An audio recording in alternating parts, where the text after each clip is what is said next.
नमस्कार विद्यार्थियों, हिंदी क्लासेज की इस ऑनलाइन क्लासेज में एक बार फिर से आपका स्वागत है। आज हम पढ़ेंगे वर्ण विचार के बारे में।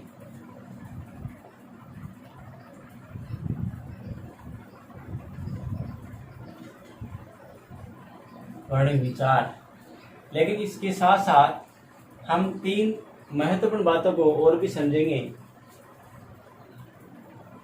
वर्ण विचार,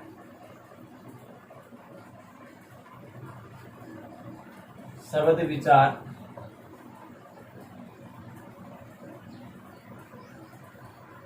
वाक्य विचार, ये तीन महत्वपूर्ण भाग होते हैं व्याकरण के, जिसमें संपूर्ण व्याकरण का सार है।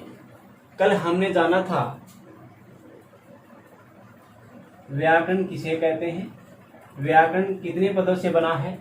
आज हम उसी कड़ी को आगे बढ़ाते हुए इसके अंगों के बारे में अध्ययन करेंगे। इसके तीन महत्वपूर्ण अंग होते हैं। पहला है वर्ण, दूसरा शब्द, तीसरा है वाक्य। अब देखो, वर्णों के सार्थक योग से क्या बना? शब्द बना। शब्दों के सार्थक योग से वाक्य बना।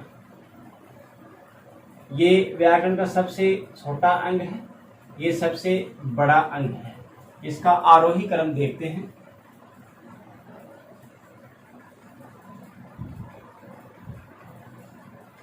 आरोही क्रम, सबसे पहले वर्ण आएगा, इसके बाद में शब्द, शब्द के बाद में वाक्य। लेकिन हमसे ये पूछ लिया जाए कि इसका अवरोही क्रम कौन सा होगा।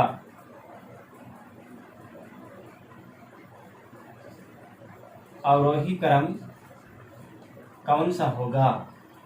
तो पहले वाक्य आएगा, इसके बाद में शब्द, इसके बाद में वर्ण आएगा। देखो, आरोही क्रम अर्थात बढ़ता हुआ क्रम, अवरोही क्रम अर्थात घटता हुआ क्रम।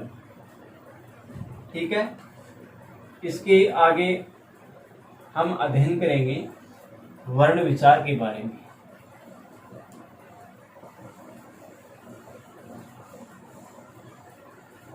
वर्ण विचार किसे कहते हैं?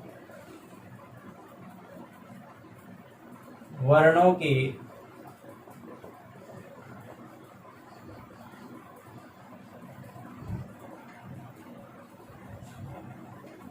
शुद्ध उच्चारण, शुद्ध लेखन व शुद्ध प्रयोग करने वाली पुस्तक को हम क्या कहते हैं? वर्ण विचार कहते हैं। अब बात यह आती है कि वर्ण क्या है, वर्ण किसे कहते हैं?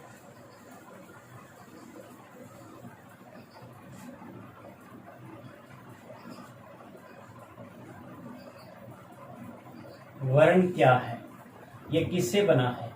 देखो, वर्ण ध्वनि का लिखित रूप होता है। ध्वनि का लिखित रूप होता है।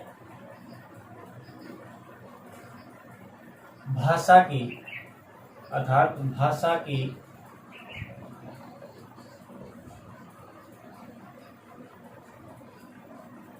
सबसे छोटी लिखित इकाई।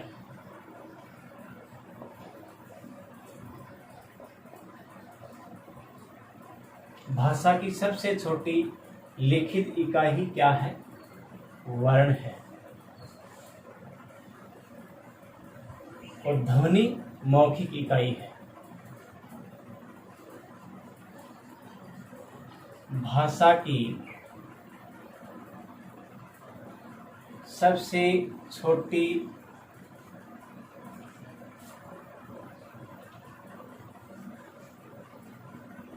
मौखिक इकाई क्या है? ध्वनि। क्योंकि जो मुख से जो आवाज निकलती है, जैसे हमने बोला ए, तो ये तो हो गई ध्वनि, लेकिन ए को हम जब लिखित रूप दे देते हैं तब क्या हो जाता है? वर्ण। जैसे ए हमने बोला तो ध्वनि हुई, लेकिन जब हमने इसको लिखा तब ये वर्ण का रूप हो गया। ठीक है। इसके बाद में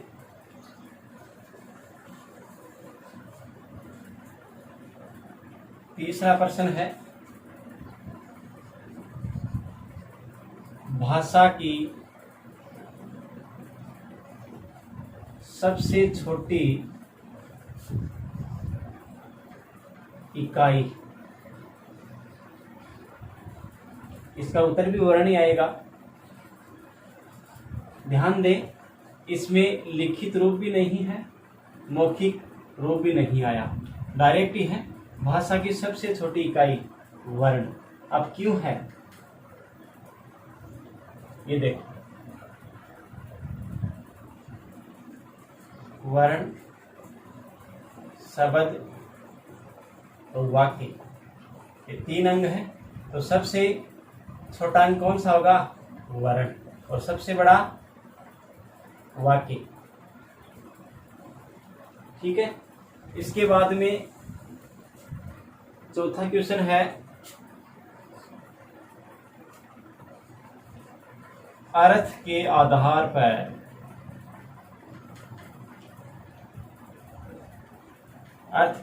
पर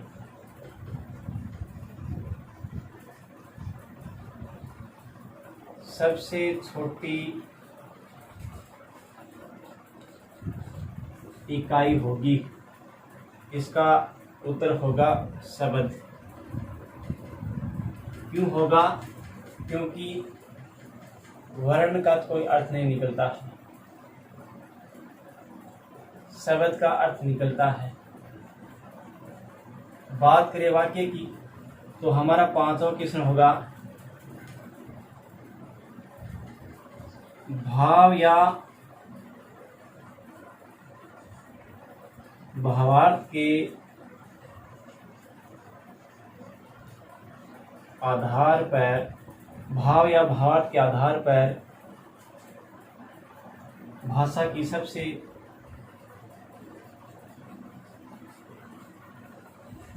छोटी इकाई है। इसमें आएगा वाक्य। ठीक है। दोबारा से देख लो, वर्ण किससे बना? ध्वनि से। और ध्वनि का लिखित रूप क्या होता है? वर्ण। भाषा की सबसे छोटी लिखित इकाई है वर्ण। भाषा की सबसे छोटी मौखिक इकाई ध्वनि। भाषा की सबसे छोटी इकाई होगी वर्ण। अर्थ के आधार पर सबसे छोटी इकाई है शब्द। भाव या भावार्थ के आधार पर सबसे छोटी इकाई होगी वाक्य, क्योंकि मुहावरे और लोकोक्ति में भावार्थ होते हैं, अर्थ निकलते हैं। कविता के हम अर्थ निकालते हैं, पद्य भाग में हम अर्थ निकालते हैं, तो उसमें भाव या भावार्थ होते हैं। तो इसलिए ये भाव या भावार्थ के आधार पर सबसे छोटी इकाई वाक्य ही होगा। ठीक है। आज की क्लास का हमारा प्रश्न रहेगा,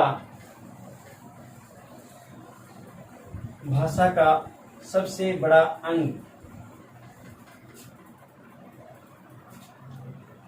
हमारा प्रश्न रहेगा,